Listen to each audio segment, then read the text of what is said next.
Makisig, abay umiiyak ka ba? Saka ano yung nasa mukha mo? Pasabayan.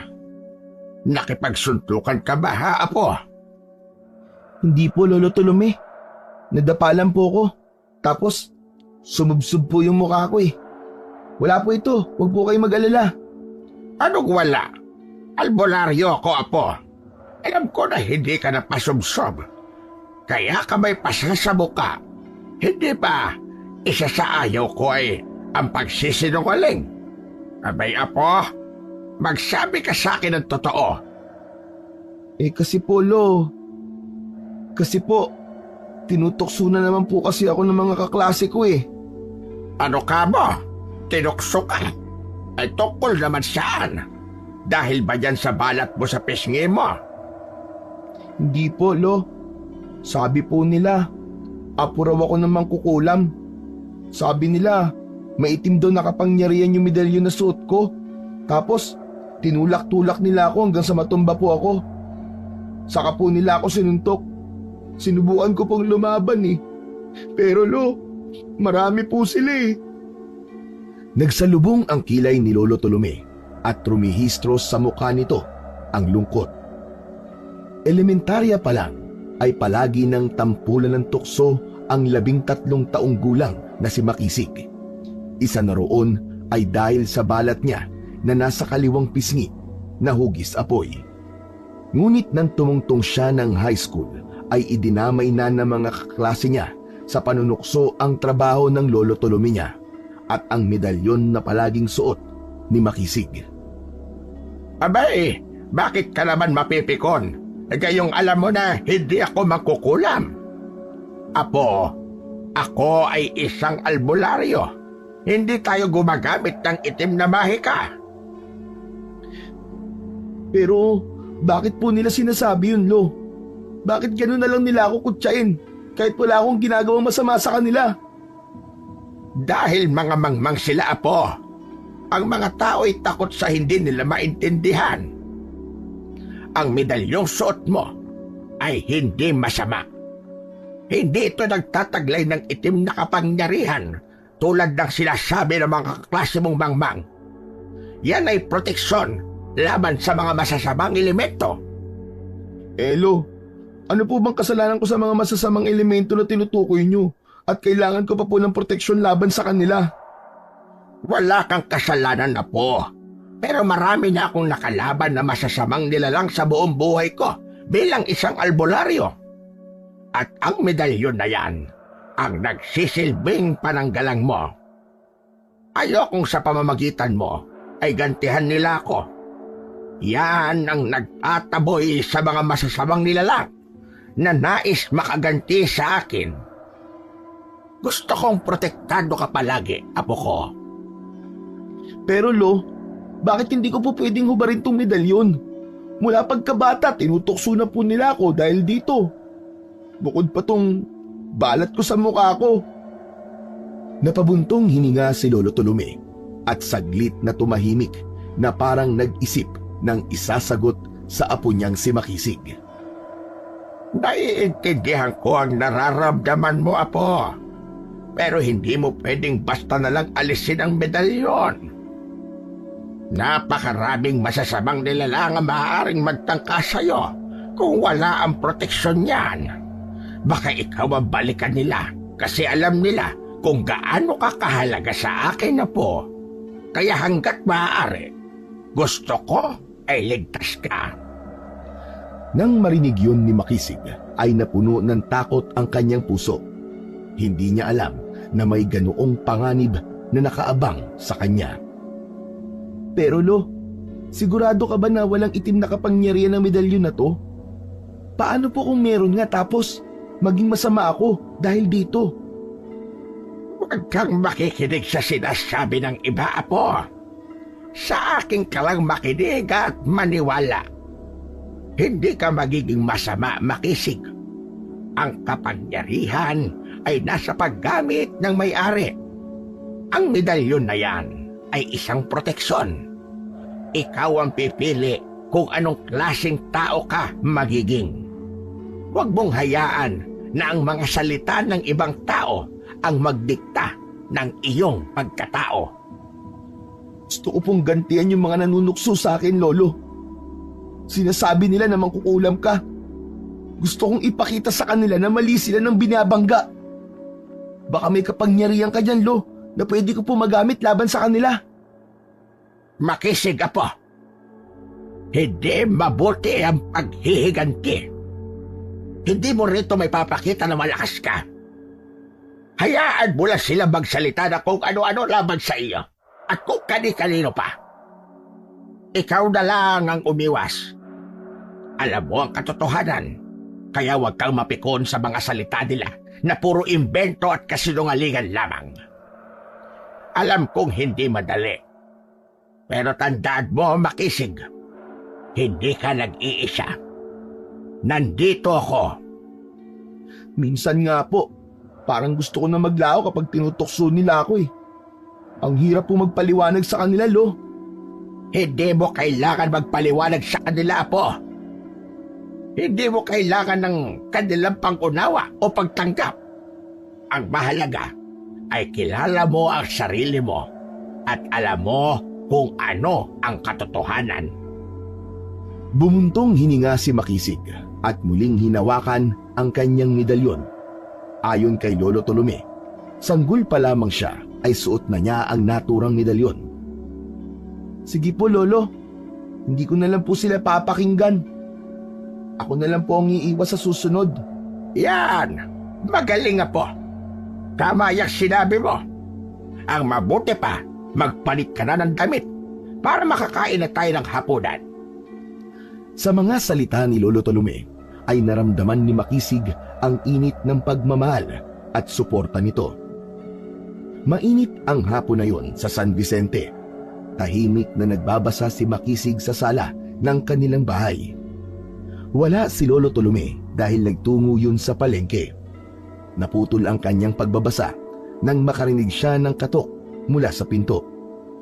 Tumayo muna si Makisig at binuksan ang pinto. Nakita niya ang isang babaeng nakasuot ng makulay na damit. May malaki itong shades at maraming alahas. May dala itong maleta na puno ng sticker. Alam niya na hindi taga roon ang babae. Sa tingin niya ay nasa 20 taon na yon. Hi! Excuse me? Ito ba ang bahay ni Lolo Tolome? Opo. Pero wala po dito si Lolo Tolome ngayon eh. Nasa palengke po siya. Pero pabalik na rin po yun. Magpapagamot po ba kayo? Da! Mukha ba ako may sakit? Anyway, maghihintay na lang ako dito. Pala si Venus. Ako ang pinakamagandang apo ni Lolo Tolome. Galing ako Maynila. Gusto ko lang magbakasyon dito. So, where's the bathroom nga pala? Hindi agad nakasagot si Makisig. Masyadong mabilis magsalita si Venus. Oh, bakit ka natulala? Nasaan ang banyo? Hello? Ha? Nandun sa likod. Sige, umikot ka na lang. Mabilis na pumunta si Venus sa direksyon na itinuro niya. Pagkalipas ng ilang minuto, bumalik si Venus. Umupo ito sa mahabang upuan na yari sa kawayan. Hindi pa rin ito tinanggal ang shades kahit nasa loob na ito ng bahay. MG, grabe ha? Ang init-init naman here. Sobrang init talaga. Parang impyerno. Dapat kasi, ipa-aircon na ni Lolo Tolome itong house niya eh. Hindi ako sanay sa ganitong bahay. Hindi na alam ni Makisig kung ano ang gagawin o sasabihin. Tahimik lang siyang nakatingin kay Venus. Teka, bakit parang may kakaiba sa'yo? Bakit may ganyan ka sa mukha? Birthmark ba yan? Parang hugis apoy ah. Ha? Ito ba? Bata pa lang ako. Meron na akong ganito eh. Interesting. At saka, sino ka nga pala? Kaninong anak ka? Katulong ka ba rito ni Lolo Tolome? In all fairness, asinsado na si Lolo ha. Afford na niya na magkaroon ng katulong. Nagbabayad kaya siya ng tax sa mga kinikita niya sa pagiging albularyo? Nagkakamali ka. Hindi ako katulong ni Lolo Tolome. Apo rin niya ako, kagaya mo, Ate Venus. Bago pa man makapagsalita si Venus, ay dumating na si Lolo Tolome. May dala itong bayong na puno ng pinamili nito sa palengke. Nagulat si Lolo Tolome nang makita si Venus. Abay, Venus! Anong ginagawa mo dito? Tumayo si Venus at niyakap si Lolo Tolome. Lolo! Na-miss na kita. Lako, long story to. Pero naglayas po ako, Lolo. Pinag-iwalay kasi kami ng boyfriend ko ng daddy ko eh. Kaya nagpasya na akong magbakasyon muna rito. Alam mo na, gusto kong magrebelde. Nako, Venus! Hindi ka dapat naglalayas. Baka nag-aalala na sila ngayon sa'yo. Ay nako, wag mo na nga ako sermonan, Lolo Tolome. Mas gusto ko pa pong tumira dito sa probinsya kaysa makasama si Daddy. Dito, simple lang ang buhay at wala akong pakialam sa mga problema sa Maynila. Ay oo nga pala, Lolo. Sino nga tong batang to? Kaninong anak yan? Iyan si Makisig, Venus. Apo ko rin siya kagaya mo. Anak siya ng bunso kong anak na namatay na. Natahimik si Venus sandali. Nag-isip ito habang nakatingin kay Makisig. Teka, namatay na bunsong anak? Hindi ko alam na may namatay kang anak, Lolo. Kailan nangyari yun? Halika ka muna rito, Venus. Mag-usap tayo sa labas. Lolo, ayoko outside. Sobrang init dun eh. Baka matusta ako. Ay, nako. Doon tayo mag-usap, Venus. Sumunod ka sa akin. Naunang lumabas si Lolo Tolome ng bahay. Napilitan namang sumunod si Venus sa matandang lalaki. Naiwan si Makisig sa loob ng mag-isa. Nagtaka sa biglang paglabas ng dalawa. Sinundan na lang niya ng tingin sina Lolo Tolome at Venus mula sa bintana. Nagtaka siya dahil tila seryoso ang pinag-uusapan ng dalawa. Tumango pa si Venus at nang tumingin si Lolo Tolome kay Makisig ay ngumiti ito ng may pag-aalinlangan. Nakaramdam si Makisig ng kuryosidad kung ano ang sinabi ni Lolo Tolome kay Venus. Isang umaga, habang abala si Makisig sa paglilinis sa bahay, nang biglang dumating si Venus. Kita sa mukha nito ang pagkabagot. Umupo ito at huminga ng malalim. Nakasuot ito ng matingkad na damit at may malaking sombrero na tila pang fashion show. Makisig, samahan mo naman ako mamasyal oh. Bored na ako eh. Hindi ako sanay sa ganitong lugar. Walang mall at bars. May ginagawa pa kasi ako, Ate Venus eh. Mamaya na lang po. Baka mapagalitan kasi ako ni Lolo Tolome kapag umalis ako nang hindi pa tapos ang paglilinis ko rito. Ay nako, huwag ka na mag-alala dyan sa mga gawaing bahay na yan. Saka na yan. Ako ang bahala kay Lolo Tolome. Isang lambing ko lang sa kanya, hindi na yan magagalit sa'yo. Pero, Ate Venus, Come on, Makisig. Please. Hindi ko kaya ang init dito tapos ang boring pa. Samahan mo na ako. Please. sige na nga. Sasamahan na kita, ate. Pero sandali lang tayo ah. Ayan. Thank you, Makisig. Ang bait-bait mo talaga kahit na... Kahit na ano, ate. Kahit na ano. Wala. Tara na. Mamasyal na tayo. Gusto kong makita kung totoo nga maganda dito sa San Vicente. Wala nang nagawa si Makisig, kundi samahan si Venus na mamasyal. Inisip niya na baka lalo pang mangulit si Venus kung hindi niya ito pagbibigyan. Dinala ni Makisig si Venus sa ilog na malapit sa gubat. Tuwang-tuwa si Venus nang makita ang magandang tanawin doon. Nanghinayang si Venus dahil hindi ito nakapagdala ng bathing suit. Maya-maya pa ay nagdesisyon na silang umuwi. Habang naglalakad, napansin ni Makisig na maraming tumitingin kay Venus. Alam niya na dahil yun sa makulay na damit ni Venus at dahil sa bago si Venus sa lugar na yon. Naku ha, Makisig. Bakit ang init-init dito? Parang tinutusta na ang balat ko ha. Nakalimutan ko ba naman maglagay ng sunscreen? Wala na ba tayong ibang mapupuntahan? OMG, look, Makisig! Pinagtitinginan ako ng mga tao. Well, hindi na ako nagtataka kasi for sure, ngayon lang sila nakakita ng ganito kaganda. Hindi na lang nagsalita si Makisig. Hindi niya kasi alam kung paano sasabayan ang enerhiyang meron si Venus. Maya-maya pa ay may dalawang lalaki ang humarang kina Makisig at Venus. Sa itsura at amoy ng mga lalaki ay alam ni Makisig na lasing ang mga yon. Nais ng dalawang lalaki na makipagkilala kay Venus.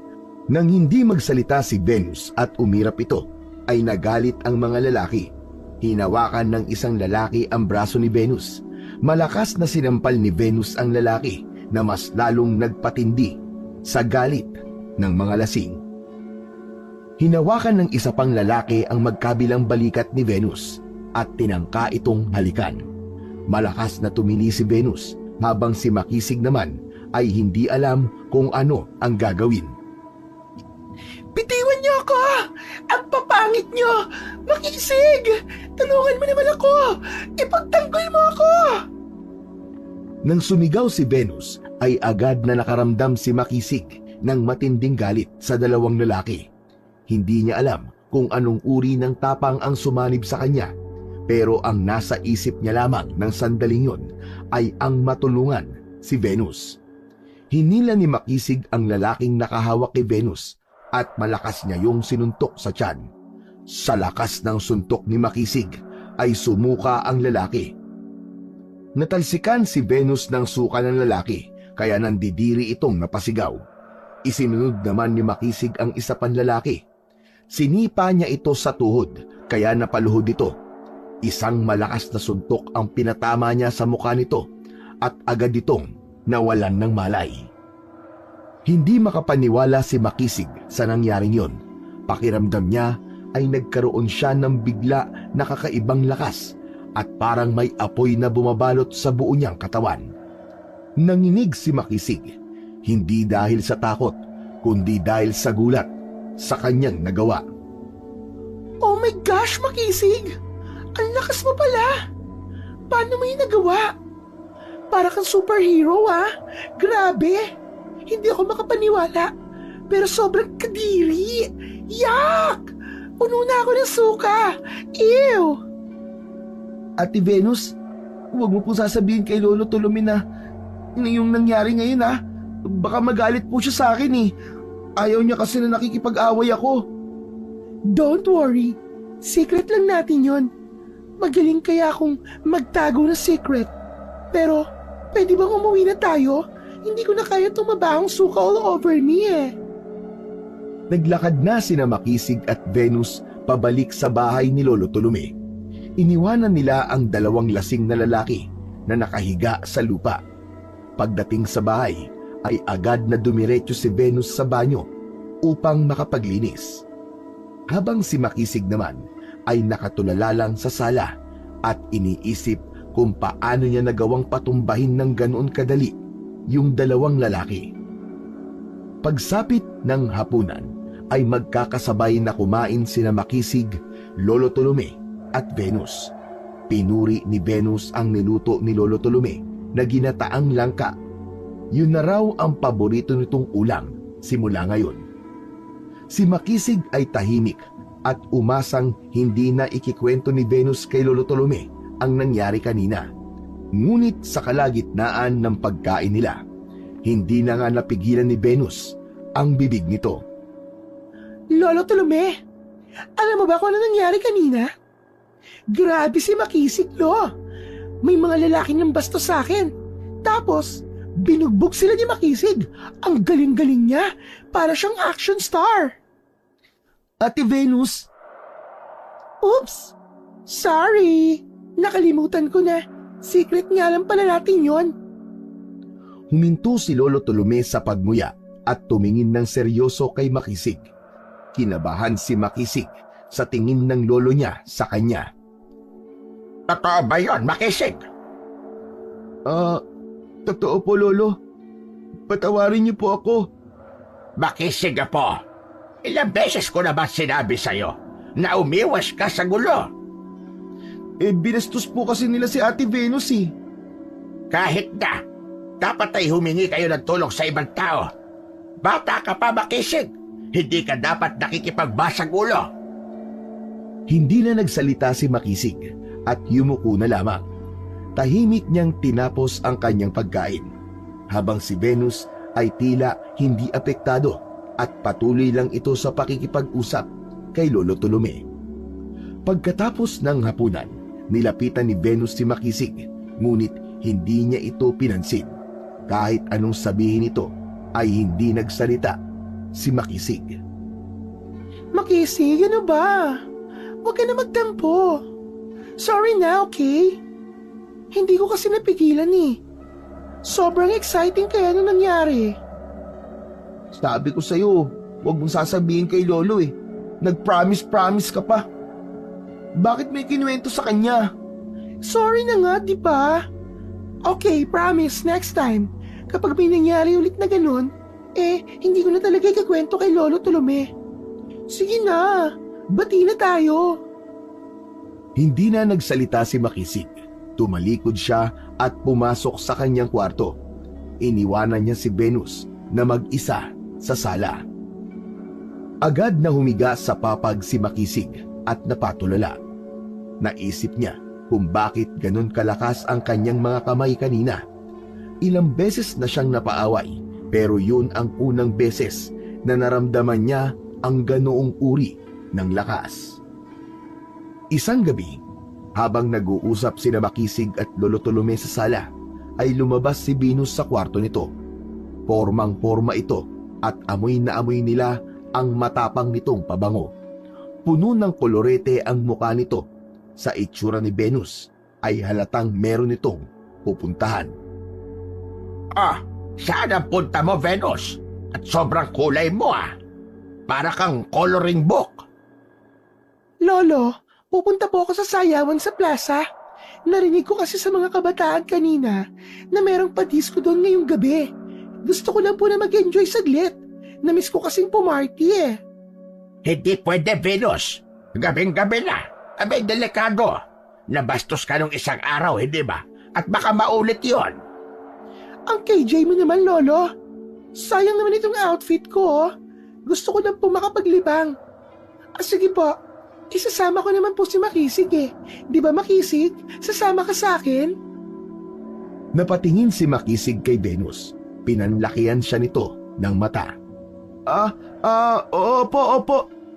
Sasamahan ko po si Ate Venus. Sige. Payag na ako pero siguraduhin nyo lang na hindi kayo aabutin ng alas 12 ng gabi. Umuwi kagad kayo. Ano ba yan, Lo? Parang naman ako Cinderella. Di wag na lang kayo tumuloy. Joke lang, ito naman si Lolo, hindi na mabiro. Before 12, nandito na kami ni Makisig. Salamat, Lolo. Napilitan na lang si Makisig na samahan si Venus sa plaza. Habang naglalakad ay sinabi ni Venus na bibigyan siya nito ng pera bilang kapalit sa pagsama niya rito. Masaya at maingay sa plaza. May mga ilaw na kumikislap-kislap at maharot na musika.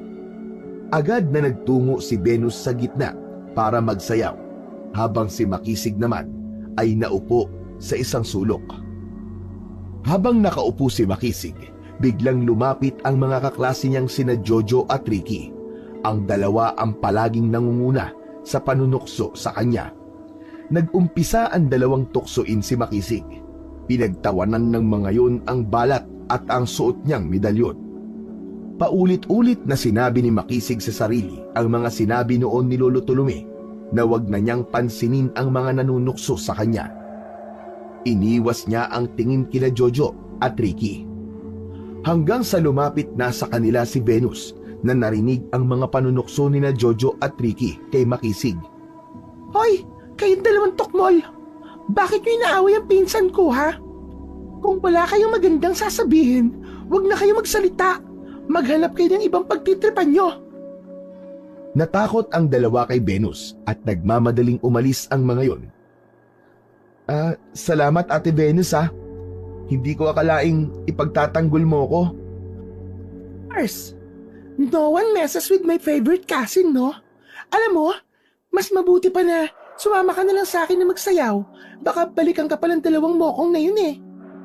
Ayoko ate. Hindi naman ako marunong sumayaw eh. Sige na, ako nang bahala sa'yo. Tara na. Wala nang nagawa si Makisig kundi ang sumama kay Venus. Hinila siya nito sa gitna at masaya itong sumayaw habang siya ay nakatayo lang at pinapanood si Venus. Dahil sa hindi komportable ay bumalik na lang si Makisig sa pagkakaupo sa isang sulok. Hinayaan niya si Venus na magsaya sa pagsasayaw. Lumipas ang ilang oras at nakita ni Makisig si Venus na nagmamadaling lumapit sa kanya. Sinabi ni Venus na alauna na pala ng madaling araw at lumagpas na sila sa oras ng uwi nila. Kinabahan si Makisig dahil sigurado siya na papagalitan sila ni Lolo Tulume pag uwi nilang dalawa. Oh my gosh! Alauna na pala. Lagpas na tayo sa sinabi ni Lolo Tulume. Kailangan na nating umuwi, Makisig. Tara na! Agad silang naglakad pa uwi. Umasa sila na may tricycle pa ng ganoong oras pero wala na silang nakita. Kaya wala na silang nagawa kundi ang maglakad pa uwi. Grabe! Ang dilim naman dito. Para tayo nasa horror movie. Baka may mga multo rito. Oh, bakit wala kayong mga street lights? Wala kasing masyadong budget ang lokal na gobyerno dito ate. Habang naglalakad sina Makisig at Venus ay may biglang lumitaw na dalawang nilalang sa unahan nila. Nanlaki ang mga mata ni Makisig nang malaman niya na aswang ang dalawang yon. Nanlilisik ang mga mata ng aswang habang nakatingin sa kanila. Sino sila, Makisig? Bakit nakaharang sila sa daraanan natin? Ate, hindi tao mga yan. Mga aswang sila. Aswang? Anong aswang? Like, yung nasa horror movie na halimaw na kumakain ng mga tao? Oo, yun na nga ate. Kaya, kailangan na natin tumakbo. Magsasalita pa sana si Venus pero hindi na nito yun nagawa nang hawakan ito ni Makisig sa braso at hinila palayo sa mga aswang. Pero mabilis ang dalawang aswang at isa sa mga yon ay nahablot ang medalyon na suot ni Makisig sa leeg. Naputol ang tali nun at nahulog yun sa lupa. Biglang naramdaman ni Makisig ang kakaibang init sa loob ng kanyang katawan, lalo na sa kanyang mga kamay. Hindi niya maipaliwanag ang pakiramdam, ngunit tila may kung anong napakalakas na puwersang nais na kumawala sa katawan niya. Napahinto si Makisig sa pagtakbo at tiningnan niya ang kanyang mga kamay na may pagtataka. Laking gulat niya nang biglang nagliyab ang mga kamay niya. Napasigaw siya, ngunit naramdaman niya na hindi siya napaso sa mga apoy na nasa kanyang mga kamay. Nataranta si Makisig. Ipinagpag niya ang kanyang mga kamay sa pag-asang mawawala ang apoy. Pero imbis na mawala ay mas lalo yung lumakas. Itinutok niya ang kamay niyang may apoy sa dalawang aswang at lumakas ang apoy. Mabilis yung lumagablab sa dalawang aswang. Napasigaw ang mga aswang nang tinupok yun ng apoy sa mga kamay ni Makisig. Halos abunan nang bumagsak ang dalawang aswang sa lupa. Nagulat si Makisig sa nagawa niya. Tumitig siya sa kanyang mga kamay na hanggang sa sandaling yun ay may apoy pa rin. Samantala, si Venus naman ay tuwang-tuwa sa kanyang nasaksihan. OMG! Makisig, ang galing mo! May powers ka pala! Para kang superhero! Para kang si Human Torch! Hindi makapagsalita si Makisig. Mabilis niyang hinanap ang medalyon at nang makita niya yun sa lupa, ay sinabi niya kay Venus na kunin nito yun at ibalik sa leeg niya. Matapos na maibalik sa katawan ni Makisig ang medalyon, ay sumakto naman na nawala na ang mga apoy sa kamay nito. Okay ka lang ba, Makisig? Bakit nakatulala ka dyan? Ate, may mga apoy na lumabas sa mga kamay ko kanina. Paano nangyari yun? Hala? Hindi mo alam? First time ba yung nangyari sa'yo? Oo, ate. Kaya nga, gulat na gulat ako eh. Ate Venus, nakikiusap ako sa'yo. Huwag mong sabihin kay Lolo Tolome ang nangyari ah. Hindi ko alam kung anong magiging reaksyon niya kapag nalaman niya na may apoy na lumabas sa mga kamay ko eh. Okay. Don't worry, Makisig. Secret lang natin to.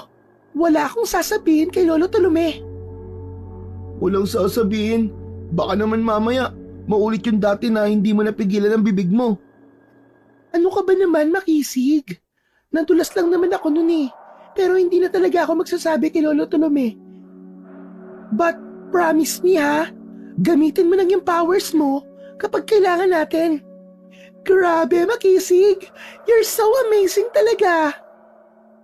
Bagamat naguguluhan pa rin si Makisig, ay labis siyang namangha sa nangyari.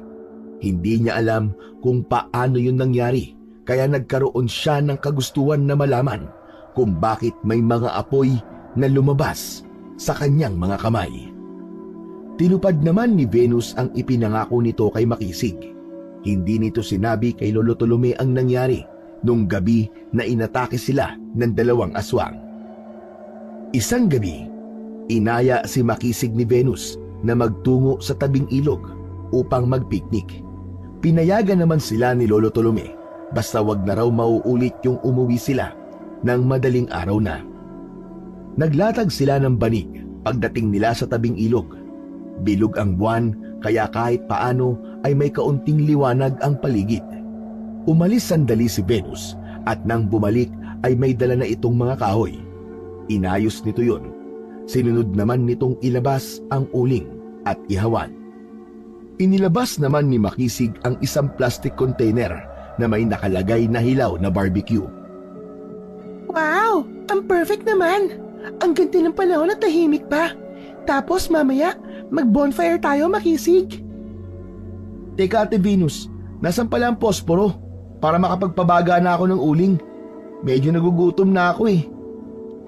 To be honest, hindi ako nagdala ng posporo at lighter, Makisig. Ha? Teka, paano natin makapaapoy yung bonfire? Hindi rin tayo makakapag-ihaw kung wala tayong apoy. Problema ba yon? Eh di ikaw, magpaapoy ka. Ha? Teka, paano ko gagawin yun? Hay nako, Makisig. Maang-maangan pa talaga. Diba, may apoy na lumalabas sa mga kamay mo, remember? Tulad nung nakaraan, nung inatake tayo ng mga aswang. Okay, game! Unahin mo na yung bonfire. Gusto ko na ulit makita yung apoy sa mga kamay mo. Pero ate, kasi ang totoo niyan, hindi ko alam kung paano ko ginawa yun. Basta nangyari na lang eh. Sige na, try mo lang. Mag-concentrate ka. Alam ko kaya mo yan. Go, Makisig! Tumitig si Makisig sa mga kamay niya. Hindi siya sigurado kung kaya niya ulit gawin yon. Pinilit ni Makisig na ipunin ang kanyang lakas. Tinitigan niya ang mga kamay niya. Hinintay niyang may apoy na lumabas doon, ngunit kahit na anong pilit niya, wala pa ring nangyari. Hindi ko na kaya. Wala namang apoy na nalabas, ate. Hay nako. Teka lang. Oo nga, parang may kulang. Ano nga ulit yung nangyari nung gabing inatake tayo ng aswang? Sandaling natahimik si Makisig. Si Venus naman ay patuloy sa pag-iisip. Okay, I remember na. Bago lumabas yung apoy sa mga kamay mo, hinablot ng aswang yung medalyon mo, di ba? Hindi kaya may kinalaman yung medalyon na yan, kaya lumabas ang powers mo? Subukan mo kayang hubarin muna yung medalyon, Makisig. Hindi pwede, Ate Venus eh. Pinagbawalan ako ni Lolo Tolome na hubarin to. Magagalit yun kapag nalaman niyang hinubad ko to eh. Ano ka ba? Wala naman si Lolo Tolome dito eh. Saka, hindi kita isusumbong sa kanya. Sige na, Makisig. Try mo lang na hubarin yung weird mong medalyon. Tingnan natin kung anong mangyayari. Pero ayokong suwayin si Lolo Tolome. Iba na lang ang ipagawa mo. Huhubarin mo lang naman eh. Kung ayaw mo, ako na lang magtatanggal niyan sa'yo. Hindi na hinintay ni Venus na magsalita pa si Makisig. Agad nitong hinablot ang medalyon sa leeg ni Makisig at malakas nito yung hinila. Nang mawala ang medalyon sa leeg ni Makisig, ay muli niyang naramdaman ang kakaibang init sa kaloob-looban ng kanyang katawan. Biglang nagkaroon ng apoy sa mga kamay ni Makisig na labis niyang ikinagulat. Masayang pumalakpak si Venus. Oh, see? Sabi ko na sa'yo eh. May kinalaman tong medalyon mo, kaya lumalabas ang powers mo eh. Ang galing mo talaga, Makisig. May powers ka talaga. Ikaw na talaga si Human Torch. Sige na, dali. Paapuyan mo na yung bonfire at yung uling para makapag-barbecue na tayo. This is so cool. Ay, mali. This is so hot. Kasi may apoy ka. Sinunod na lang ni Makisig ang sinabi ni Venus. Dahan-dahan niyang inabot ang mga kahoy sa bonfire gamit ang nag-aapoy niyang mga kamay. Sa isang iglap lang, sumiklab ang apoy at nagliwanag ang paligid. Isinunod naman niyang pabagahin ang mga uling. Nagsimula nang mag-ihaw si Venus ng barbecue. Napaapoy ko na ang bonfire at ang uling. Ngayon, paano ko maaalis tong apoy sa mga kamay ko? Hala, hindi mo pa rin ba alam? Yung medalyon, feeling ko, kapag suot mo yun, ay hindi lumalabas ang apoy sa mga kamay mo. Pero kapag hindi mo yung suot, saka lumalabas ang powers mo. Oo nga, tama ka ate. Ganon din na nangyari nung muntik na tayong atakin ng dalawang aswang eh. Hindi ba? Si Lolo Tolome nagbigay sa'yo ng medalyon? Hindi kaya alam ni Lolo Tolome ang tungkol sa powers mo? Kaya sinabi niya na huwag mong uubarin na medalyon kasi ayaw niyang gamitin mo ang kapangyarihan mo. Pero, bakit hindi niya sinabi sa akin? Anong dahilan? Well, maybe he's just trying to protect you. O at least, di ba, alam mo na ngayon kung paano ito palalabasin. Pero, kailangan ko pa rin malaman kung bakit may ganito akong kapangyarihan, ate. Hay nako, saka mo na yan isipin. Basta, ngayon alam mo na kung paano mo mapapagana ang kapangyarihan mo. Next time, alam mo na ang gagawin mo kapag kailangan mong gamitin ang powers mo.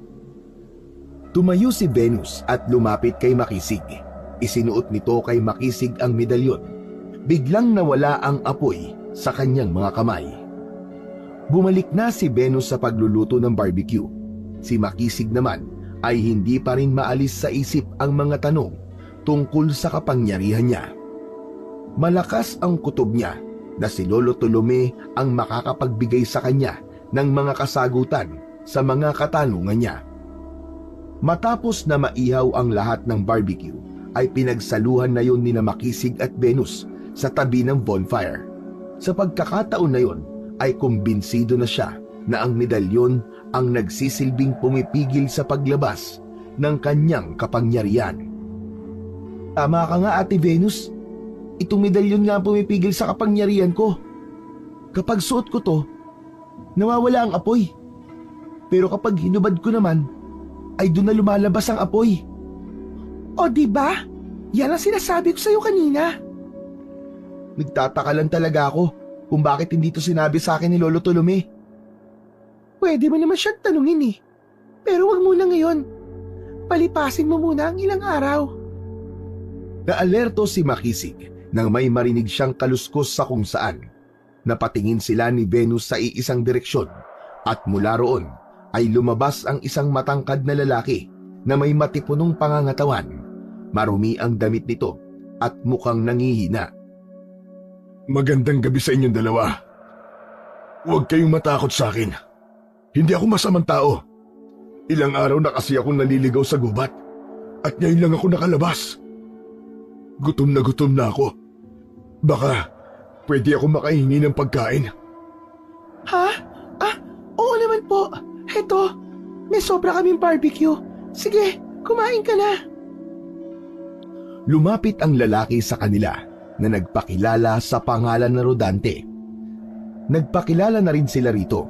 Umupo ang lalaki sa isang bato nang abutan nito ni Venus ng isang stick ng barbecue. Habang kumakain si Rodante, ay napansin ni Makisig na may kakaiba sa lalaki. Hindi lang niya matukoy kung ano yun. Hindi ko gusto ang lasa nito. Ano? Hindi po ba masarap, mga rodante?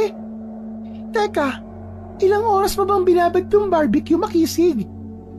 1 oras, ate. Hindi ba sabi ko sa'yo ay overnight?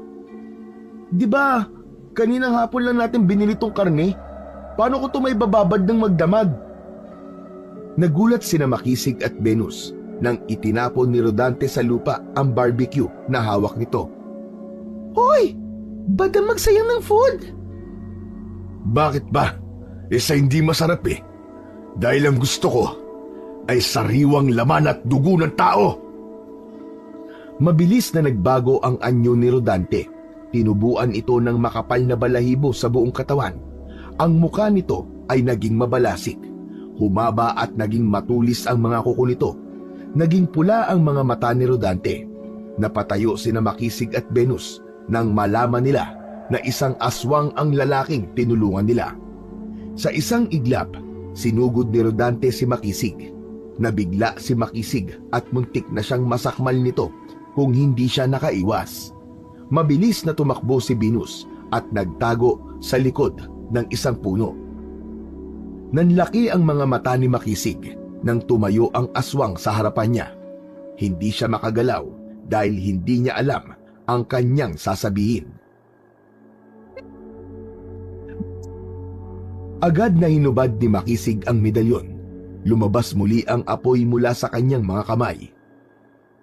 Mga hinala ko, ikaw ang anak ni Damian. Ano? Sinong Damian ang sinasabi mo? Hindi mo na kailangan malaman pa dahil mamamatay ka na ngayong gabi. Muling sumugod si Rodante kay Makisig. Mabilis na umiwas si Makisig, pero nasugatan siya sa braso ng matutulis na kuko ng aswang. Sa sakit ng sugat, muntik na siyang bumagsak, pero pilit niyang tinipon ang lakas para labanan ang aswang na yon. Pilit niyang kinontrol ang apoy sa kanyang mga kamay at sumiklab yun ng mas malakas papunta kay Rodante. Malakas na napasigaw si Rodante, ngunit mabilis nitong naalis ang apoy na muntik nang lumamon dito. Hindi kita uurungan! Hindi ako mamamatay ngayong gabi! Kundi ikaw! Hindi mo ako mapapatay kung hindi mo kayang kontrolin ang kapangyarihan mo, Makisig. Hindi pa ito ang huli nating paghaharap. Hihintayin ko ang pagbabalik mo! Masyado kang mayabang kahit wala ka pang napapatunayan. Babalik ako. At sa pagbabalik ko, sisiguraduhin kong mapapatay na kita! Mabilis na tumakbo si Rodante, pabalik sa madilim na kagubatan. Sa isang kisap mata ay naglaho yun sa paningin ni Makisig. Nang wala na si Rodante, ay lumabas na si Venus mula sa pinagtataguan nito. Masaya nitong nilapitan si Makisig. Grabe! Grabe talaga yung linyahan mo kanina, Makisig. Ang tapang mo. Pero wait, okay ka lang ba? May sugat ka ba? Sandali, ibabalik ko lang to sa leg mo. Kinuha ni Venus ang medalyon mula sa lupa at isinuot ulit ito kay Makisig. Nang nasa leeg na ulit niya ang medalyon, ay naglaho na ang apoy sa kanyang mga kamay. Sa pagkakataon na yon, ay labis na panghihina ang naramdaman ni Makisig. Alam niya na nagamit niya ng sobra ang kapangyarihan niya. Biglang bumagsak si Makisig sa lupa. Niyugyug siya ni Venus at ginising, pero boses na lang nito ang narinig ni Makisig.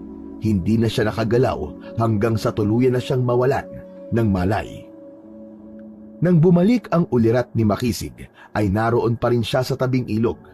Nakahiga siya sa banig at nasa tabi niya si Venus na abala sa pagkain ng barbecue.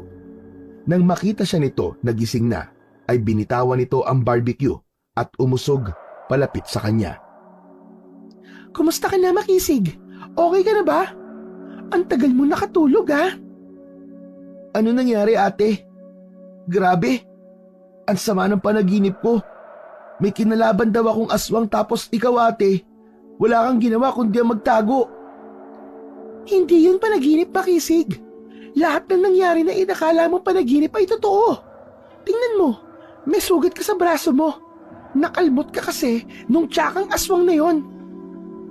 Napatingin si Makisig sa kanyang braso at nakita niya ang malalim na sugat na resulta ng pakikipaglaban niya kay Rodante. Doon niya napagtanto na nagsasabi ng totoo si Venus. Akala ko talaga'y panaginip lang yun. Hindi ko akalain na may aswang akong makakalaban. Ako nga rin eh. Akala ko nagkataon lang yung may aswang na umatake sa atin noong isang gabi. Pero mukhang may aswang talaga rito sa lugar nyo. Iniisip ko lang, parang super galit si Rodante sa'yo. Saka may sinabi siyang name eh. Damian ba yun? Ayoko na munang isipin yan, ate. Ang inaalala ko ay kung paano tayo uuwi. Paano ko ipapaliwanag kay Lolo Tolome ang sugat na to? Sabihin mo, napasabit ka sa sanga. Huwag muna natin sabihin kay Lolo Tolome tungkol sa aswang at sa kapangyarihan mo. Baka mabigla siya eh. Pero hindi ko rin alam kung hanggang kailan natin may secret yung kay Lolo. Hindi na lang nagsalita si Makisig. Malakas ang kutob niya na may alam si Lolo Tolome, ngunit itinatago lang nito yon sa kanya. Pagkaraan ng ilang oras, nagdesisyon na sina Makisig at Venus na bumalik na sa bahay ni Lolo Tolome. Habang naglalakad, ay ramdam ni Makisig ang bigat ng mga tanong na gumugulo sa kanyang isipan. Nang marating nila ang bahay, ay nasa sala na si Lolo Tolome. Nakaupo ito at mukhang hinihintay sila. Ang nangyari sa braso mo, Makisig? Bakit may sugat ka? Lolo, pwede po ba tayong mag-usap? Makisig, napag-usapan na natin to, di ba? Hindi pinansin ni Makisig si Venus. Para sa kanya, kailangan niya nang malaman ang katotohanan at naniniwala siya na si Lolo Tolome ang makakasagot sa mga tanong niya. Dito na tayo mag-usap. Tungkol ba saan ang pag-uusapan natin na po? Lolo, sino po ba talaga ako? At bakit nagkakaganito ako? Bakit po umaapoy ang mga kamay ko kapag wala akong suot na medalyon? Nabigla si Lolo Tolome sa mga tanong ni Makisig. Ramdam niya na hindi nito inaasahan ang mga katanungan na yon mula sa bata. Anong sabi mo? Umaapoy ang mga kamay mo? Oo, Lolo. At alam kong alam mo kung bakit. Makisig, panahon na siguro para malaman mo ang katotohanan. Makisig, apo. Alam kong hindi ko maitatago sa ito habang buhay. Pero hindi ko akalain na ikaw mismo ang makakatuklas nito. Hindi kita tunay na apo, Makisig. Ano po? Hindi po totoo yan. Kinalulungkot ko. Pero yan ang katotohanan.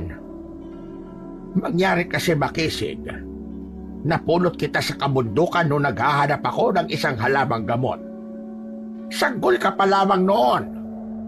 Naawa ako sa'yo, kaya inuwi na lang kita. Noon ay hindi ko alam na merong kakaiba sa'yo. Ngunit makalipas ang ilang araw, ay biglang nagliyab ang mga kamay mo.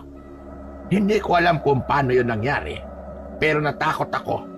Sinubukan kong itago yun sa mga tao, pero hindi nagtagal.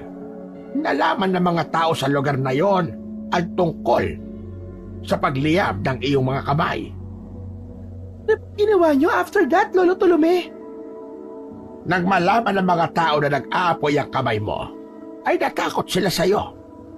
Sinabi nila na dapat kang patayin dahil ikaw daw ang magdadala ng kamalasan at kamatayan sa lugar na yon, Makisig. Grabe! Pang teleserye naman pala ang kwento ng life mo, Makisig. Kung ganun po, hindi niyo po hinayaan na mapatay ako ng mga tao kasi buhay pa po ako ngayon. Oo, tama ka, Apo. Hindi ako pumayag na patayin ka nila kasi napamahal ka na sa akin, Makisig. Hindi ko kayang patayin ng isang sanggol na inalagaan ko. Kaya't sa halip na sundin ang utos ng mga tao, itinakas kita. Iniwan natin ang lugar na yon At nagtago tayo dito sa San Vicente para maprotektahan ka. Nanlumong napaupo si Makisig. Pumigat ang dibdib niya. Nagsimulang mag-unahan ang luha sa magkabilaan niyang pisngi. At ang medalyon na ito, totoo ba? Na kaya ko ito kailangang isuot ay upang pigilan ang paglabas ng kapangyarihan ko? Ganun ba, Lo? Tama ka, Makisig. Ibinigay yan sa akin ng isa kong kaibigan na mahusay na antingero. Siya ang tumulong sa akin upang mapigilan ang kapangyarihan mo. Binilinan niya ako na dapat hindi mo yan tanggalin dahil kapag hindi mo suot ang medalyon, lalabas ang tunay mong kapangyarihan. Pero Lo, bakit ako may ganitong kapangyarihan? Dahil hindi ka ordinaryong tao. Ang totoo niyan, Makisig, anak ka ng hari ng mga aswang. Ang sabi ng kaibigan kong antingero, namana mo ang kakayahan mo na yan sa iyong ama. Kung paano nagkaroon ng ganyang kapangyarihan ng lahi nyo, ay yun ang hindi ko na alam. Uling napuno ng katahimikan ang paligid. Halos hindi makapagsalita si Makisig at sa gilid niya si Venus ay hindi na napigilang magpahid ng luha sa kanyang mga mata. OMG! Hindi ko na-carry to. Ang daming revelations. Hindi ito ang oras para sa pag-iinarte mo, Venus. Ay may tatalpakan ko ng ulo mo. Tigilan mo na nga pag-iyak-iyak mo na yan na para bang ikaw ang anak ng hari ng aswang. Lolo, naiiyak ako eh. Pero Lo, kung totoong anak talaga ako ng hari ng mga aswang, bakit hindi niyo po ako pinatay noon pa? Alam mo kung gaano kasama ang mga aswang. Dahil hindi ko kayang patayin ng isang batang minahal ko na parang tunay kong apo. Yun ang dahilan kung bakit ko pinili na lumayo at magtago kasama ka. Pero ngayon, dumating na ang panahon na kahit anong mabuting pagpapalaki ang gawin ko sa'yo, pilit na lalabas ang tunay mong pagkatao bilang anak ng hari ng mga aswang. At yan ang ikinakatakot kong mangyari sa'yo, Makisig. Lo, hindi po ako magiging katulad ng amo ko. Hindi ako magiging masama kahit aswang ako. Yan din ang hiling ko, Apo. Kaya't kailangan mong kontrolin ang kapangyarihan mo. Pero darating ang panahon na ikaw pa rin ang pipili ng magiging kapalaran mo. Pero tatandaan mo ito, Makisig. Kahit aswang ka, ay mahal na mahal pa rin kita. Dahil para sa akin, ikaw ay tunay kong apo. Wala nang naisip na salita si Makisig. Hindi na kayang absorbahin ng utak niya ang mga nalaman niya. Patuloy siya sa pagluha habang nakatingin kay Lolo Tolome. Kinabukasan ng umaga, habang nag-aalmusal ay sinabi ni Lolo Tolome kay Makisig na meron silang pupuntahan. Tinanong ni Makisig kung saan sila pupunta pero hindi na siya sinagot ni Lolo Tolome. Agad na nagpresenta si Venus na nais nitong sumama. Ayaw sana ni Lolo Tolome na sumama pa si Venus pero naging makulit at mapilit ito kaya wala nang nagawa si Lolo Tolome kundi ang hayaan si Venus na sumama. Matapos ang almusal ay umalis na silang tatlo. Naglakad lang sila hanggang sa makarating sila sa gitna ng kagubatan. Huminto sila sa malawak na lupa na walang nakatanim na kahit na anong halaman at puno. Gagawin natin here, Lolo Tolome. Nakakatakot naman dito.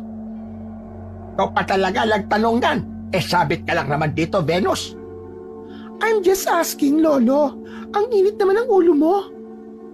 Lo, bakit po tayo nandito? Anong gagawin natin? Hindi ba?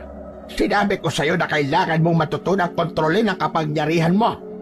O ngayon, oras na para malaman mo ang bagay na yon upang magamit mo ng maayos ang iyong kakaibang kapangyarihan. Hindi natin alam kung anong panganib ang darating sa mga susunod na araw. Kaya mas makakabuting handa ka. Alam niyo po, Lo, kung paano ko ito kukontrolin?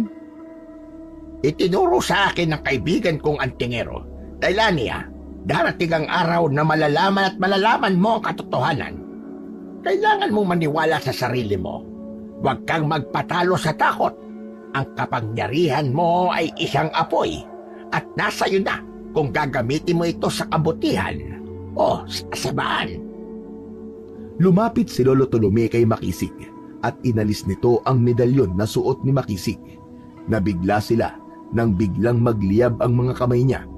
Pilit na kinalma ni Makisig ang sarili kahit ang totoo ay hindi pa siya sanay na nag-aapoy ang kanyang mga kamay. Pakiramdaman mo ang enerhiya sa loob mo. Isipin mong parang isang nag-aalab na apoy sa loob ng katawan mo. Ikaw dapat ang masusunod at hindi ang apoy ang magpapasunod sa iyo. Minga ng malalim si Makisig at pilit na kinontrol ang apoy sa may mga kamay niya. Nag-concentrate siya ng husto. Inisip niya na isa lang sila ng apoy. Unti-unting lumiit ang apoy sa mga kamay ni Makisig. Naramdaman niya yon, kaya nagmulat siya. Nakita niya kung paano tuluyang nawala ang apoy sa mga kamay niya kahit wala siyang suot na medalyon. Lo, tingnan mo! Napawala ko yung apoy! Magaling! Ganyan nga, Makisig. Sa tingin ko'y madali mong matututunan na kontrolin ang kapangyarihan mo dahil likas yan sa iyo. Pero kailangan mo pa rin magsanay. Sinubukan naman ni Makisig na muling paapuyin ang mga kamay niya. Nag-concentrate siya pero biglang sumabog ang apoy sa mga kamay niya. Mabilis na lumakad ang apoy papunta kay Venus. Buti na lang at mabilis na nakatalon si Venus sa kinauupuan nitong bato dahil kung hindi ay natupok na ito ng apoy. Muntik na ako maging barbecue, ah! Sinabi ko naman sa'yo na huwag ka na sumama, Venus. Tingnan mo at muntik ka lang mapahamak. Joke lang. Carry lang, Lo. Okay lang ako. Muling tumingin si Lolo Tolome kay Makisig. Huwag kang mataranta, Apo. Pakiramdaman mo palagi ang apoy. Isipin mong isang ilaw lang ang kapangyarihan mo na kaya mong patayin at buhayin anumang oras na gusto mo. Kontrolin mo ang lakas mo. Ikaw ang may kapangyarihan. Hindi ang apoy ang dapat magdikta sa'yo. Inisip ni Makisig na siya ang may kontrol sa apoy. Paulit-ulit niya yung sinabi gamit ang utak niya hanggang sa unti-unting humina ang apoy. Maya-maya pa ay tuluyan na yung nawala. Nakahinga ng maluwag si Makisig, ngunit bakas pa rin ang pagod at kaba sa kanyang muka. Tandaan mo, huwag mong hayaang lumabas ang apoy sa harap ng ibang tao. Hindi nila maiintindihan yan. Baka isipan nilang masama ka at gaya dati ay naisin nila na patayin ka. Darating ang araw na kapag kaya mo ng kontrolin ang kapangyarihan mo, ay hindi mo na kailangang isuot ang medalyon na ito. Puno ng determinasyon na tumango si Makisig. Lahat ng sinabi ni Lolo Tolome sa kanya ay tinandaan niya dahil alam niya na malaki ang maitutulong ng mga yon para tuluyan niyang matutunang kontrolin ang kanyang kapangyarihan. Nagpatuloy ang pagsasanay ni Makisig sa gubat hanggang sa inabot na sila ng hapon. Sa oras na yon ay nagdesisyon na si Lolo Tolome na tapusin ang pagsasanay ni Makisig para sa araw na yon. Kinagabihan, matapos maghapunan ay lumabas ng bahay si Makisig. Humiga siya sa duyan na nasa harap ng kanilang bahay. Tinanaw niya ang napakaraming bituin sa madilim na kalangitan. Hanggang sa sandaling yun ay hindi pa rin siya makapaniwala sa natuklasan niya kung sino at ano talaga siya. Sa gitna ng pag-iisip ni Makisig ay lumapit si Venus. Umupo ito sa malaking nakausling ugat ng puno ng mangga sa tabi ng duyan. So lalim naman ang iniisip mo, Makisig. Kanina ka pa nakatulala dyan, ah. Hindi pa rin kasi ako makapaniwala na anak ako ng hari ng mga aswang, Ate Venus. Paano kung isang araw magising ako at kagaya na ako ng tatay ko? Paano kung mapatay ko ang mga tao? Ayokong gawin yun. Ayokong pumatay ng mga tao. Basta, kapag naging aswang ka, don't hurt me and Lolo Tulume ha.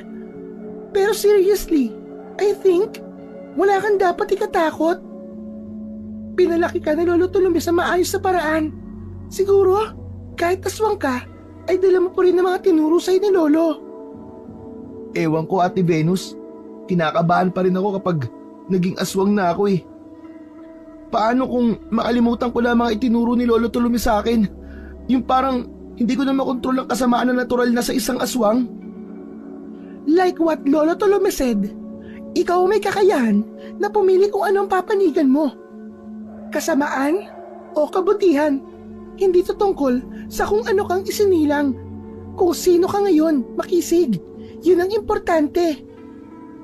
Sa tingin mo, ate, kaya ko ba talagang piliin ng kabutihan kahit pa ang kapangyarihan ko ay galing sa masama? For me, kahit sandali pa lang kitang nakilala, I know na mabuti kang bata, Makisig.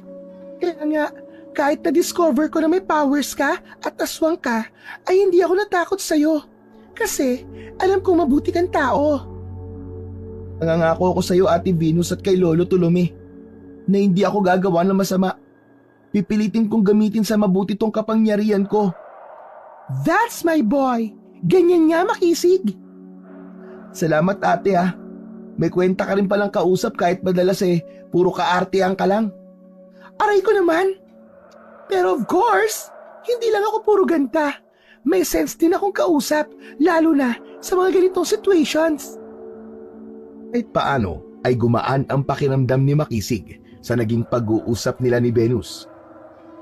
Tahimik silang tumitig sa langit at nang may nakita si Makisig na bulalakaw ay humiling siya na sana ay malaman niya ang dahilan kung bakit siya merong ganung uri ng kapangyarihan. Isang gabi, habang mahimbing na natutulog sina Makisig, Lolo Tulume at Venus, ay isang malakas na kaluskos mula sa labas ang gumising kay Makisig. Napabangon siya mula sa papag at naramdaman niya ang kakaibang presensya sa paligid. Agad niyang ginising si Lolo Tulume na nasa tabi niya. Abay, bakit Makisig? May problema ba? Para po kasing may tao sa labas, Lolo Tulume. Ibang pakiramdam ko. Sige, dito ka labang at kukunin ko lang ang itak ko. Lumabas si Lolo Tulume ng kwarto at dumiretso sa kusina. Hindi napigilan ni Makisig ang sundan ito roon. Apat ang ginagawa mo rito, Makisig? Doon ka lang sa kwarto natin. Ako na bahala rito. Sasamahan kita, Lolo. Iba talaga ang pakiramdam ko sa nilalang na nasa labas eh. Pakiramdam ko po, hindi siya tao. Mula sa kabilang kwarto ay lumabas naman si Venus na halatang kakagising lang. What's happening here? Bakit gising pa kayong dalawa? Ate Venus, may tao yata sa labas. Ikaw, bakit gising ka pa? Actually, iinom lang ako. Pero wait, ano ka mo? May tao sa labas? Magdanakaw ba? Hindi pa natin alam, ate, pero kinakabahan ako. Si Lolo Tulume ang sumilip sa bintana. Agad itong lumayo roon at napansin ni Makisig ang takot sa mukha ng matanda. Kaya agad na sumilip din si Makisig sa bintana at nanlaki ang mga mata niya nang makita si Rodante na nakatayo sa harapan ng kanilang bahay. Si Rodante! Siya yung nasa labas! Sinong Rodante? Lolo, siya po yung aswang na nakalaban ni Makisig nung nag-picnic kami sa may ilog.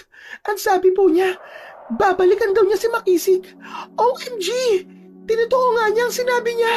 He's back! Lolo, hindi ko alam kung bakit pero parang gusto akong patayin ng aswang na yun.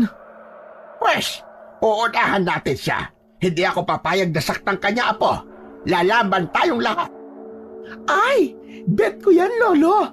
Pero, nasa ang armas ko?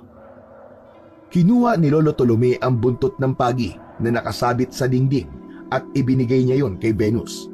Napangiwi si Venus habang hawak ang buntot ng pagi. Iyan ang gamitin mo, Venus. Ha? Paano ko po gagamitin to? Hindi ako marunong nito, Lolo. Ayoko nito. Wala na bang iba na like shotgun or machine gun, yung mga ganon? Wala nang oras para mag-inarte pa, Venus.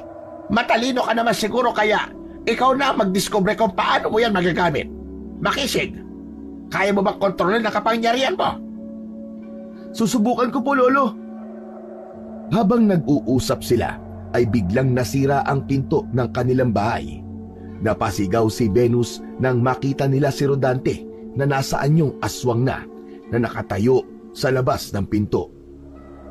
Gusto niyo ba lumabas? O diyan ko na lang kayo papatayin sa loob ng inyong bahay? Mabilis na hinubad ni Makisig ang medalyon at bago pa lumaki ang apoy sa mga kamay niya, ay kinontrol niya na yon. Aba, kahanga-hanga. Tila kaya mo lang kontrolin ng apoy sa iyong mga kamay. Pero wala pa rin yung laban sa lakas ko.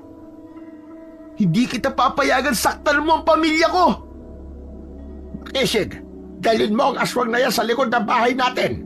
Hindi natin siya pwedeng labanan sa harap dahil baka may mga kapitbahay na makakita sa kapangyarihan mo. Naunang lumabas ng bahay si Makisig. Tumakbo siya papunta sa likod at sinundan siya roon ni Rodante. Nagsimula ang pakikipaglaban ni Makisig kay Rodante. Binato niya ito ng bolang apoy. Tinamaan ito sa dibdib at mabilis nito yung naapula. Tinawanan siya ni Rodante na parang nang aasar pa. Sumugod ito at sinubukang umiwas ni Makisig, ngunit nakalmot siya nito sa dibdib.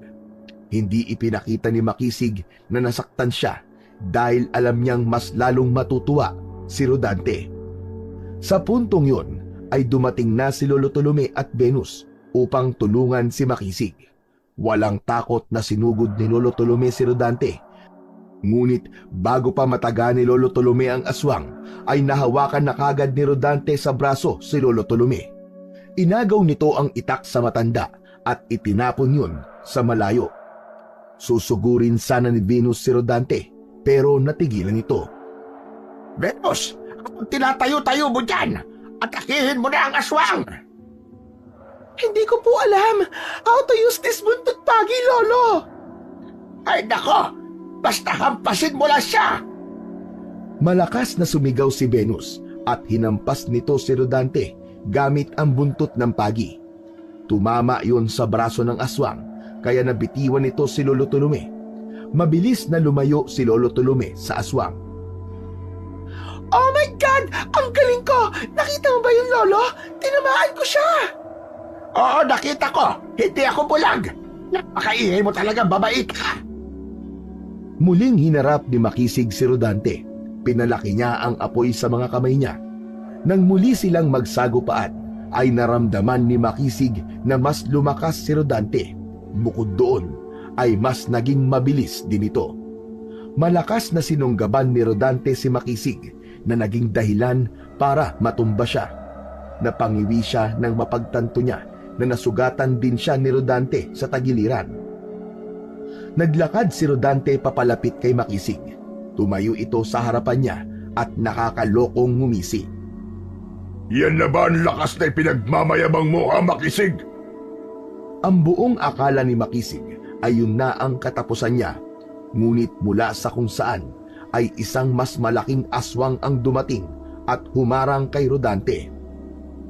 Anong ginagawa mo rito? Sa tingin mo ba ay hahayaan kitang magtagumpay sa gusto mo mangyari, Rodante? Hindi nagpatumpik-tumpik ang bagong dating na aswang at sinugod nito agad si Rodante gamit ang matatalim nitong mga kuko. Napaatras si Rodante nang masugatan ito sa muka. Nakita ni Makisig ang takot sa muka ni Rodante. Sa isang kisap mata ay nawala si Rodante sa paningin nila at hindi nila nakita kung saan yon nagpunta. Nagtaka si Makisig kung sino ang aswang na nasa harapan niya. Dahan-dahang humarap ang aswang kay Makisig. Isinuot na ni Makisig ang medalyon upang mawala ang apoy sa mga kamay niya. Tumayo si Makisig nang may pagtataka pa rin sa kanyang muka. Marahang humarap ang aswang na may matipunong pangangatawan. Nakasuot yon ng bahag at may mga kwintas na iba't iba ang hugis at disenyo. Ang mga mata nito ay tila apoy na nagliliyab. Sa wakas, nagkaharap na rin tayo, anak. Anong sabi mo? Anak? Anak kita, Makisig. Ako si Damian, ang hari ng mga aswang. Teka, Damian? Hindi ba binanggit ni Rodante sa atin ang name na yan dati? Tama ka, babae. Si Rodante ay ang nakababata kong kapatid. Gusto niyang agawin ang trono mula sa akin. Ang layunin niya ay patayin ka, Makisig. Dahil ikaw ang susunod na hari ng mga aswang. Ikaw ang itinakdang susunod na mamumuno sa ating lahi, anak. Ako? Hari ng mga aswang? Oo, anak. Iniwanan kita noon sa kabundukan dahil tinugis kami ng mga tao. Nang balikan kita sa pinag-iwanan ko sa iyo ay wala ka na roon. Sa paghahanap ko, nalaman ko na nakuha ka ni Tolome. Nang makita ko naman na maayos ang buhay mo, ay hinayaan na lang muna kita na mabuhay kasama ang mga tao. Isa pa, hindi ligtas sa mundo ng mga aswang para sa iyo, anak, dahil kay Rodante. Pero hindi na rin ligtas sa mundo mo rito dahil natagpuan ka na niya. Kaya kailangan mo nang sumama sa akin upang mangyari na ang nakatakdang mangyari sa iyo, Makisig. Lumingon si Makisig kay Lolo Tolome na para bang naghahanap siya rito ng kasagutan. Ngunit kahit si Lolo Tolome ay mukhang naguguluhan na rin.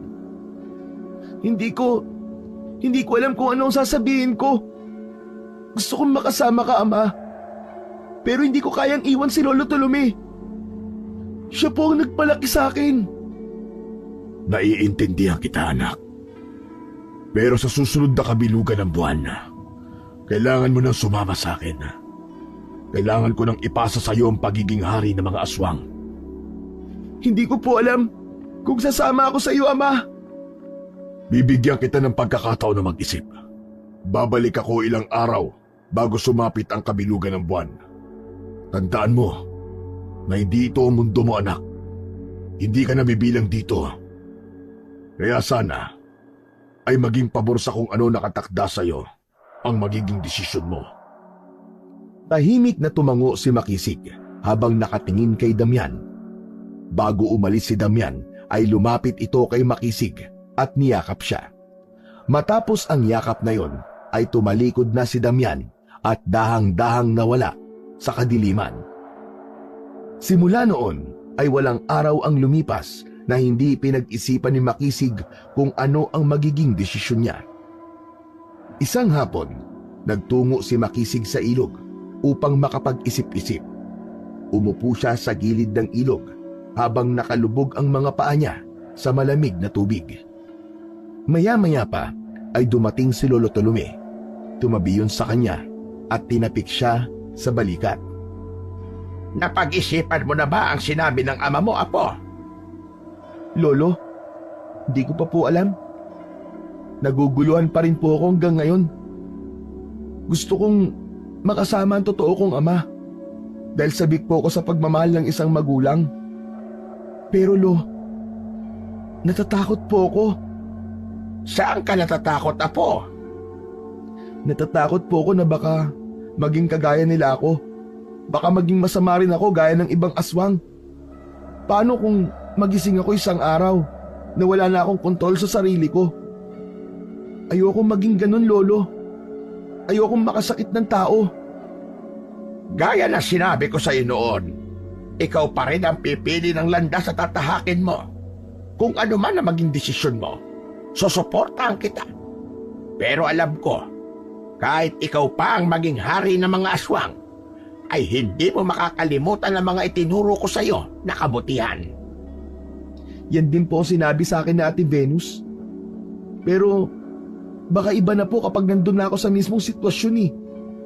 Paano kung magbago ako kapag sumama po ako sa tatay ko? Hindi sa dugo o kapangyarihan nakasalalay ang pagkatao ng isang tao, Apo. Yun ay narito. Nandyan. Nasa puso mo, Makisig. Kilala kita. Alam kong mabuti kang bata. Kung ano man ang pipiliin mo, dala mo ang mga aral na itinuro ko sa'yo. Alam ni Makisig na totoo ang mga sinasabi ni Lolo Tolome, pero hindi pa rin naalis ang takot at pangamba sa kanyang dibdib. Ilang araw bago sumapit ang kabilugan ng buwan ay bumalik si Damian sa bahay ni Lolo Tolome. Sa kauna-unahang pagkakataon ay nasilayan ni Makisig ang anyo ng tatay niya kapag tao ito at masasabi niya na malaki ang pagkakahawig nilang dalawa. Pinapasok ni Lolo Tolome si Damian at nag-usap sila sa maliit na sala. Makisig, nakapagdesisyon ka na ba? Opo, Ama. Nakapagdesisyon na po ako. Nais ko pong sumama sa inyo. Masaya akong marinig yan, anak. Ngayon, kailangan na nating umalis. Maaari ka na magpaalam sa naging pamilya mo rito sa San Vicente. Naiiyak na lumapit si Makisig kina Lolo Tolome at Venus. Lolo, Ate Venus, maraming salamat po. Kayo ang nagturo sa akin ng mabuti. Salamat dahil sa kabila ng kapangyarihan at pagiging aswang ko, ay hindi nagbago ang paningin niyo sa akin. Hindi ko po kayo malilimutan. Makisig, Apo. Kahit ano pa ang mangyari, nandito lang kami palagi. Bukas ang pinto ng bahay natin para sa iyo kapag gusto mong bumisita. Mahal na mahal ka namin. Makisig, take care ha. Congrats! Magiging hari ka. Yun nga lang, hari ng mga aswang. Pero at least, hari pa rin yon. Niyakap si Makisig ni Lolo Tolome at Venus. Matapos ang yakapan nila ay pare-pareho silang lumuluha. Lumapit si Damian kay Makisig at inilapat nito ang isang kamay sa likod ni Makisig. Huwag ka mag-alala, anak. Makakapiling mo pa rin sila. Ngunit kailangan muna natin tanggapin ang iyong tungkulin bilang susunod na hari ng mga aswang. Hindi mo na pwedeng iwasan ang iyong kapalaran, anak. Napabuntong hininga si Makisig. Alam niyang hindi madali ang desisyong ginawa niya, pero pinakinggan niya lamang ang sinabi ng kanyang puso. Isa pa sa naging dahilan niya kung bakit nais niyang sumama sa kanyang ama ay dahil natatakot siya na baka biglang lumabas ang pagiging aswang niya at maghasik siya ng takot sa mga tao sa San Vicente. Bago tuluyang sumama si Makisig kay Damian, ay muli niyang niyakap si Lolo Tolome. Maraming salamat po sa lahat, Lolo Tolome. Salamat po talaga. Mag-iingat ka, Makisig. Huwag mong kakalimutan na kahit na anong mangyari, ay ako pa rin ang iyong Lolo Tolome. Nasa likod mo lamang ako, Apo. Isang matamis na ngiti ang isinukli ni Makisig bago siya sumama kay Damian.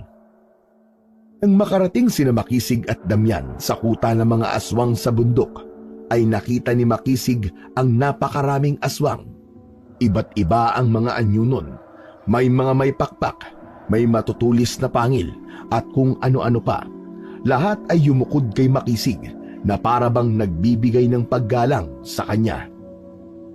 Ama, bakit po sila yumuyukod sa akin? Nagbibigay sila ng paggalang sa iyo, anak. Dahil alam nila na ikaw ang susunod na hari.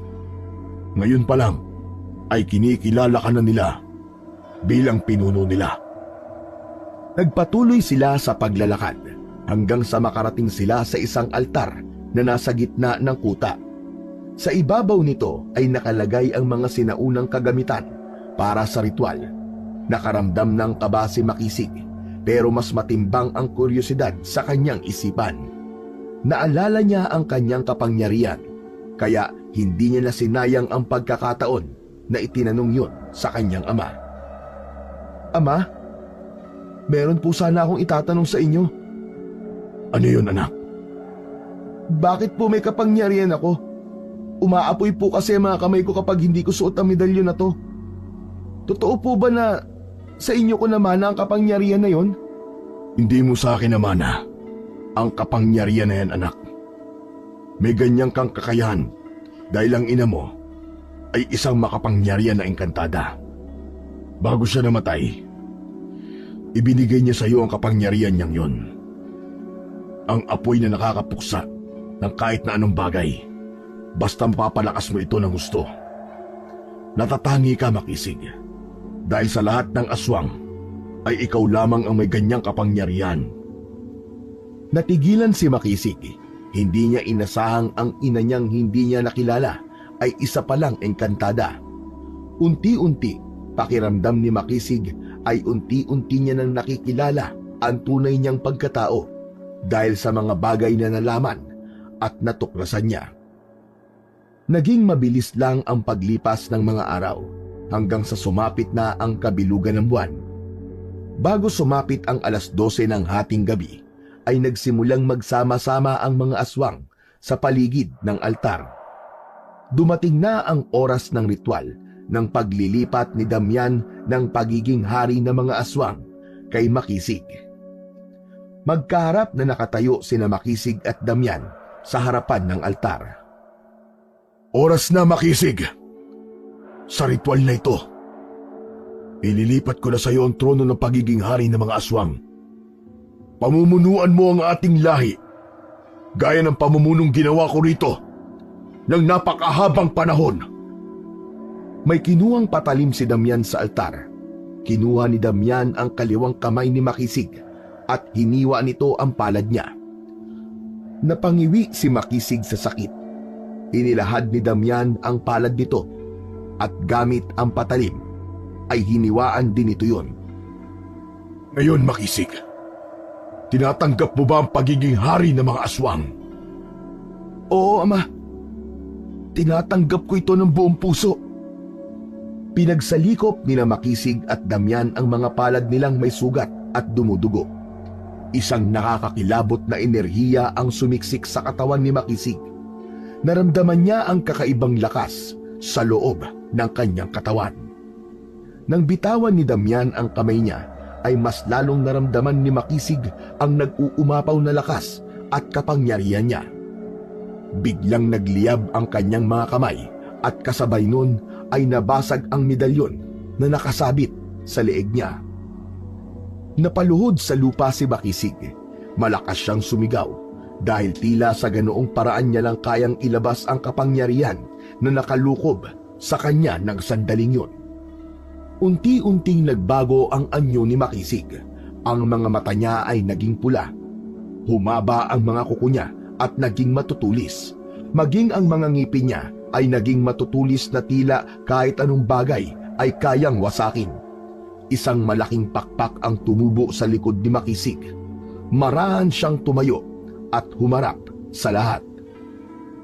Umalulong ang mga aswang nang tuluyan ng nag-anyong aswang si Makisig. Pinagmasdan niya ang apoy sa kamay niya. Ramdam niya na sa pagkakataon na yun ay kayang-kaya na niyang kontrolin ang mga apoy sa kanyang kamay. Sa gitna ng lahat ng yun ay isang hindi inaasahang bisita ang biglang dumating. Nagulat si Makisig nang makita niya si Venus na hinawi ang mga aswang at lumapit sa kanya. Tagaktak ang pawis ni Venus at habol ang paghinga.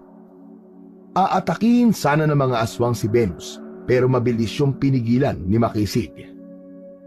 Wag! Kaibigan ko siya! Ate Venus, anong ginagawa mo rito?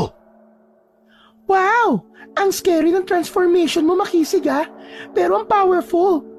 Anyway, nandito ako kasi pinapunta ako rito ni Lolo Tolome. Mabuti nila maganda ang memory ko, kaya hindi ko nakalimutan ng sabihin sa akin ni Lolo kung paano pumunta rito. Pero nakaka-haggard pala ang pag-akyat dito, ha? Ate Venus, mamaya ka na magreklamo. Anong ginagawa mo rito? Ayun na nga, Makisig. Kailangan namin ng tulong mo sa San Vicente.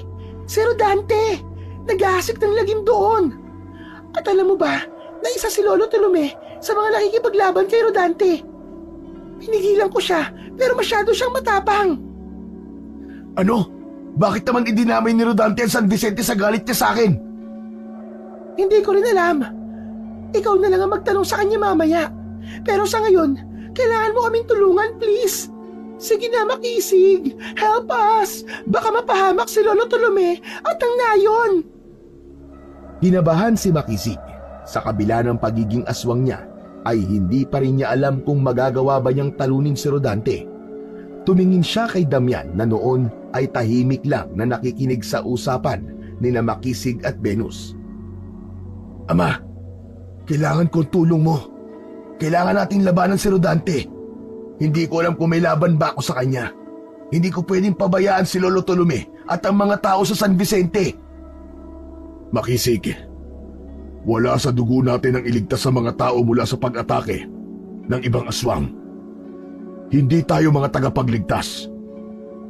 Pero ama, hindi ko kayang hayaang mamatay sila. Oo, aswang ako. Pero hindi mo maaalis sa akin na minsan ako naging tao.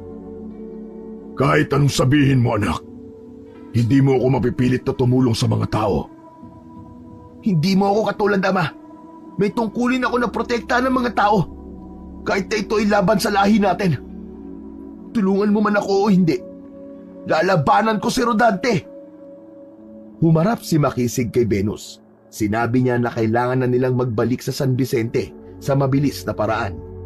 Binuhat niya si Venus at napatili ito nang malakas nang magsimulang lumipad si Makisig pababa ng bundok. Makalipas ang ilang minuto, sa bilis ng paglipad ni Makisig, ay narating nila agad ang San Vicente. Maingat na ibinaba ni Makisig sa lupa si Venus at agad itong nagtago. Nadurog ang puso ni Makisig nang makita niya ang nangyari sa buong San Vicente. Maraming tao ang nakahandusay sa kung saan-saan. May mga sugatan at meron din mga patay na. Hinanap ni Makisig si Rodante. Nakita niya ito na nilalapa ang isang babae. Lumipad si Makisig at malakas na sinipa sa muka si Rodante. Tumilapon ito at nagpagulong-gulong sa lupa. Mabilis siyang tumayo at nagulat nang makita siya. Walang iya ka, Rodante! Kung gusto mo akong patayin, huwag ka nang nandadamay ng mga inosente! Aba, akalain mo nga naman na darating ang batang hari ng mga aswang. Nakatutuwa, pero kung inaakala mo na yuyukod ako sa iyo at ituturing ka na isang hari, ay nagkakamali ka, bata. Akin dapat ang trono na yan, hindi sa'yo! Wala ka na magagawa, Rodante! Ako na ang hari ngayon! Galit na sumugod si Rodante, ngunit mabilis din na sumugod si Makisig. Bago pa magkalapit ang dalawa, ay isang malakas na apoy ang lumabas sa mga kamay ni Makisig at tumama iyon kay Rodante.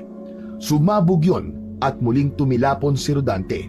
Nahihirapan itong tumayo, ngunit hindi nakita ni Makisig ang pagsuko sa mukha nito. Muling sumugod si Rodante. Nakita ni Makisig na mas tumalim ang mga kuko nito. Kinalmot ni Rodante si Makisig sa dibdib. Nawalan siya ng balanse at natumba siya sa lupa. Aatake sana ulit si Rodante, ngunit natigilan ito sa biglang pagdating ni Damian. Maging si Makisig ay hindi makapaniwala sa pagdating ng kanyang ama dahil ang sabi nito kanina ay hindi ito nakikialam sa mga ganoong laban. Sumuko ka na lang, Rodante. Wala nang silbi ang pagnanais mong maghari dahil nailipat ko na yon sa aking anak. May paraan pa. Kapag napatay kita at si Makisig, ako na magiging hari ng mga aswang. Sa pagkakataon na yon ay sina Damian at Rodante na ang naglaban. Nagpalitan ng kagat at kalmot ang dalawa. Si Makisig ay matiim na pinanood ang dalawa. Naghintay siya ng pagkakataon kung kailan siya aatake. Nahawakan ni Damian sa magkabilang balikat si Rodante at malakas nito yung binalibag sa lupa. Habang hindi pa nakakatayo si Rodante, ay mabilis na kumilos si Makisig. Bumuo ng malaking bola ng apoy si Makisig at gamit yon ay tinupok niya si Rodante. Hindi na nagawang maapulan ni Rodante ang apoy na yon. Malakas itong sumigaw nang dahil sa sakit. Tinapos ni Makisig si Rodante. sa isang malakas na suntok mula sa kamao niyang nagbabaga. Tinamaan ng suntok na yon si Rodante sa muka. Nagliyab ang buong katawan nito na parang nagngangalit na apoy. Hindi na nagawang bumangon ni Rodante hanggang sa unti-unting nawala ang apoy sa katawan nito. Tumayo si Makisig sa tabi ni Rodante. Nakabukas pa ang mga mata nun na tila nakatingin sa kanya. Akala mo ba ay tapos na ito, Makisig? Babalik ako sa kahit anong paraan. Babangon na kong muli. Matapos yung sabihin ni Rodante, ay tuluyan na yung nalagutan ng hininga. Lumapit si Damian kay Makisig at tiningnan ang walang buhay nitong kapatid. Hindi ko akalain na sa ganito magtatapos ang buhay mo, Rodante. Ama, maraming salamat sa pagtulong mo sa akin.